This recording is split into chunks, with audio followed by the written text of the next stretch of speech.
This is Mario with MIA Microflight, and in this video you're viewing a micro track, racing track that I just finished designing. Actually, this is one of several layouts I've been playing with for the past month since getting bitten by the radio control micro or turbo racing bug. I know those little guys are a lot of fun to play with, fully proportional, so you get full control. But I needed a track, and so I started designing my own track here. So you can see some of the layouts here. I started with some just basic components, and then it just got really intense, where I started just laying out, just going nuts here with a bunch of layouts, and you can see how much of this stuff is I've been playing with. And I started with a simple, just an 8 cross type layout, and then I started going into a little more complex. I do want to build the track on an 8x4 board, and so I had to find a layout that would be not boring. That would be something that I could play with my kids, my grandkids, without getting bored. And I thought that this particular layout, it took me a while to get this pattern just right. As you can see, some other ones over here, they were some early iterations, and I was trying to find a way that I can make it fit, try to get as much track as possible and make it fit on this 8x4 piece of plywood that I'm planning on building this upon. You can see one of the first things that I designed was this overpass here, or this bridge, and you can see I also designed all these lights here. These are lights that are part of the track system itself. And this is once again, this track is maybe my third, fourth iteration, having done some other tracks that were just basic kind of squarish, rectangular pieces of 3D printed parts. And so I decided to just bite the bullet and do something a little more elaborate that will also hold these lights here. As you can see, all these lights are this is an aluminum tube that gets bent, and then these are the 3D printed lamps, and each one gets an LED, a white LED. This will probably run at 12 volt, either 5 or 12 volt power supply, which I plan on installing from the bottom of the base. So this will be a raised table, or a raised box sort of base, so I can house all the electronics underneath, and you won't be able to see any wires sticking out. I will be able to have some controls on the side, so I can turn on lights on and off. This also has a starting line point here. This is what this banner is for. This is also 3D printed. You can see all these supports are also part of that system that interlocks via screws. I could have done it interlocking as I did my other tracks for the toy trains that I've been showing in some other videos, but I decided to make this a bolt-on system, so that I can also run the bolts directly right through into the wood underneath, and so it'll be a more permanent track, so it won't move. This bridge is done in three sections. Actually, this is a multiple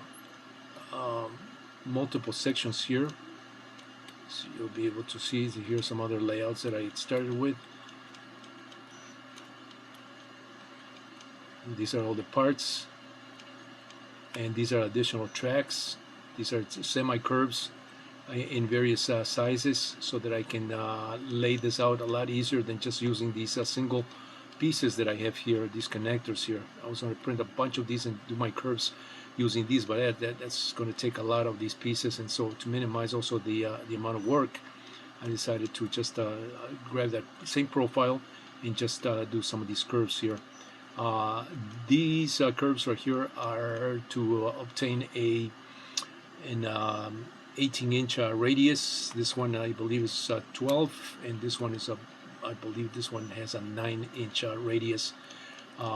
Distance between the track is 6 inches, which is I wanted to go a little bit wider, but I could not fit this type of layout here if I would have gone any wider.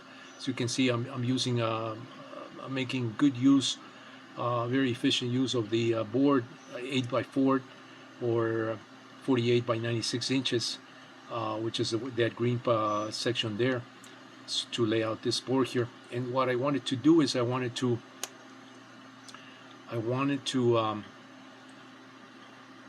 have this track have some challenge turns in corners, but I also wanted some long stretch, some long runs here or stretches, and that's the reason for this upper run right here and this lower run. This is so I can take full advantage of the full speed right here. And as I corner here, you know, that'll be a little bit challenging coming into this underneath the bridge and going over another curve here, another curve, another long stretch, and so on and so forth. Or I can reverse the direction here. This also has some besides the lights, there is a one of these lights here which I have to finish. This is a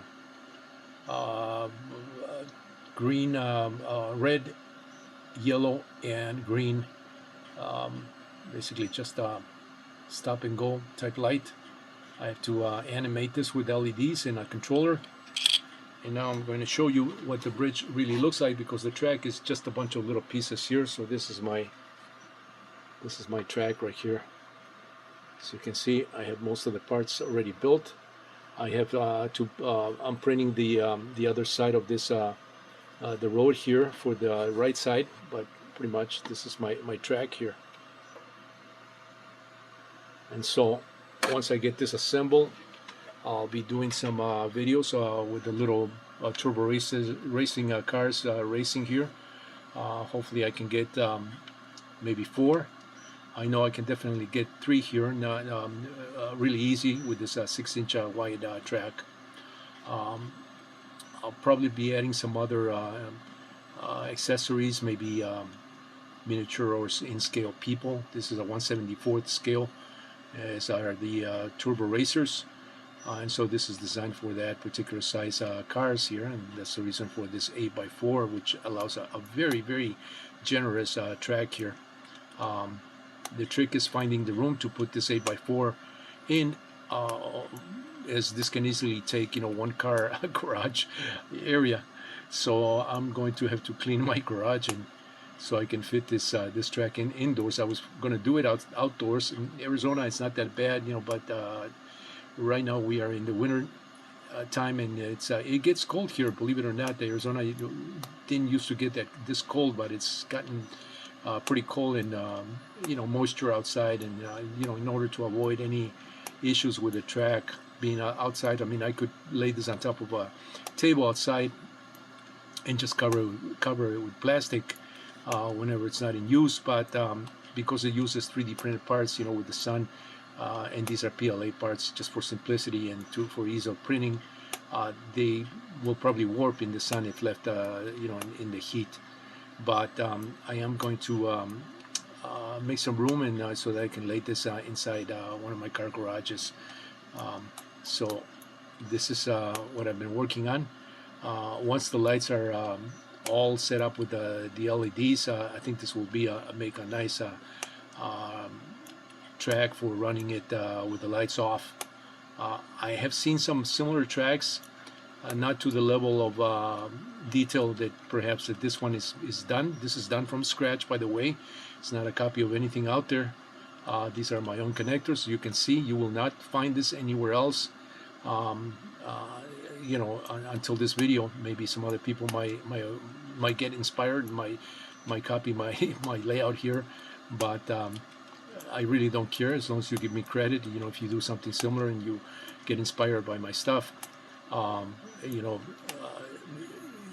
it's I sometimes I also, you know, download sometimes things from the Thingiverse just to see what they look like. Most of the time I end up designing my own stuff because it's kind of hard to when you download designs and then you find out that, you know, you need to make adjustments, and sometimes the files are not there, and it's better just to do it from scratch. So I like designing things from scratch so that I can also put my name on it, as you can see it here.